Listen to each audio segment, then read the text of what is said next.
Good evening, everyone. We have Foster Gmble, the creator of the movie Thrive, and now Thrive On, which is number 2.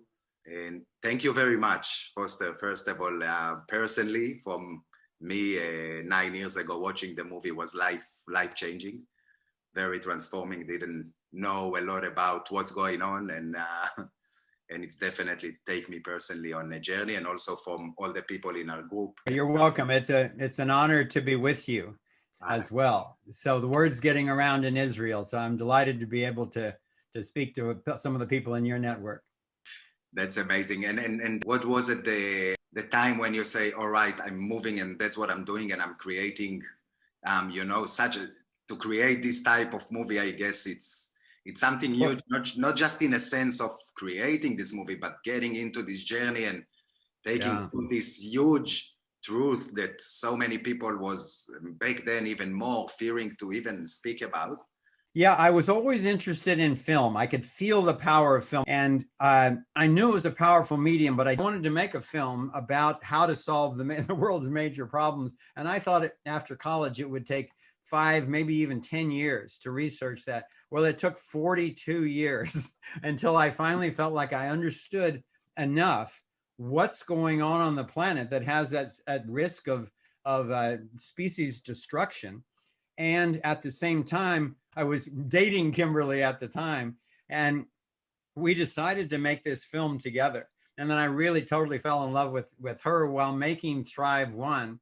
And it just went viral instantly, people just passing it on to their friends.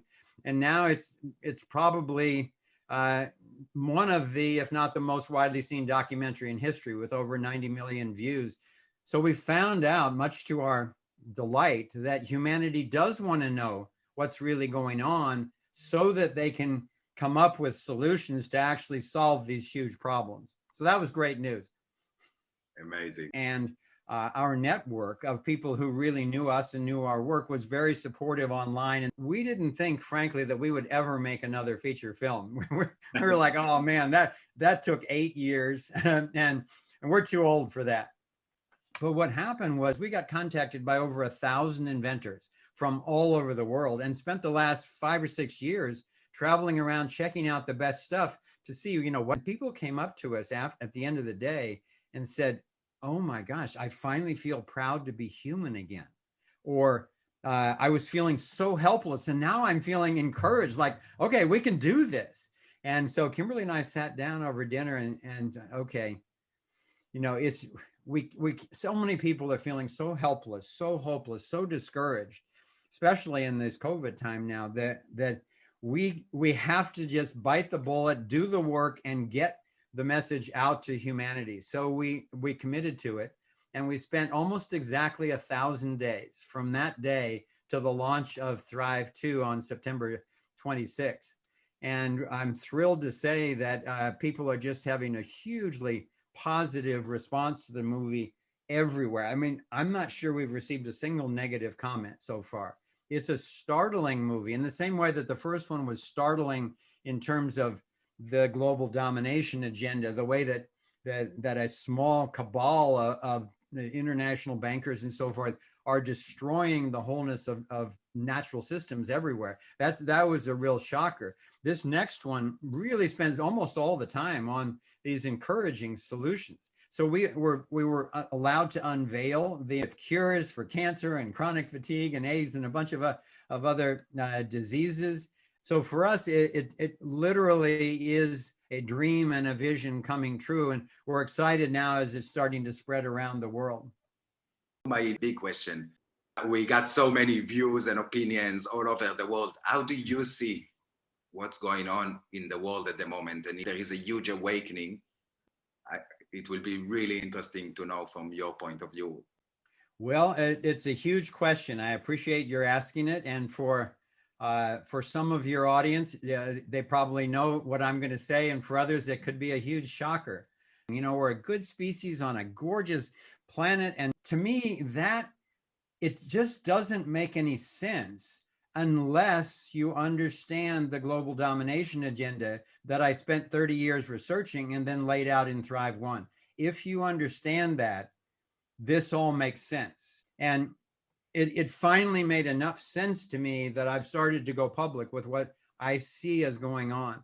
And in a nutshell, the perpetrators of what I call the global domination agenda had been having, even though they've succeeded in taking over, banking systems and most of the media and most of the universities and governments and militaries and so forth, even though they were succeeding a lot toward their plan of basically owning and ruling the entire world, they were having frustration in a lot of areas. They still needed to try to get an excuse for a one world government. They needed to get permission to lock people down in a kind of martial law. They wanted a cashless society. They wanted to get RFID chips in us so they could track us and trace us and affect our emotions and our health with their 5G EMF radiation from the satellites and so forth. And a number of other things. I could go on and on with that list. But the bottom line is, within 2 months of the announcement of this global pandemic, they were on the verge of having suddenly all those things. And that's very dangerous. Throughout history, there have always been tyrants and despots, but there were always other people, good people to come to the rescue. Or people could be refugees from their country. They could go to somewhere where you could still have freedom. And the problem right now, this is the most important turning point in human history, without a doubt for me, because if these psychopaths get control of an entire global system over and rule over us all, there's nowhere to run. There's nowhere to hide, and nobody's coming to the rescue. So I get to say a line in Thrive 2 that I was thrilled to be able to say to the whole world, which is that now the real struggle for those of us who want to thrive it's not a fight between nation states or genders or races or political parties. It's between those who want to be free, and that's virtually everyone, and those who would continue to try to steal our freedom from us. And that's the international banking cabal, it's the secret societies, it's a lot of the militaries, the agencies, whether you call it the Illuminati, the globalists, the cabal, whatever name for it, this has been going on for centuries. It's very real, it's very well documented. And if enough people don't wake up in time, we could all of a sudden wake up and realize, oh my gosh, it was like the frog in the pot, that's being slowly brought to a boil. People just like what happened with the Jews in Germany, most people didn't realize, they couldn't believe that something like that would actually be going on. And now we're in exactly the same situation in my mind, except even worse, because now it's global. There's no allies that are going to come to the rescue.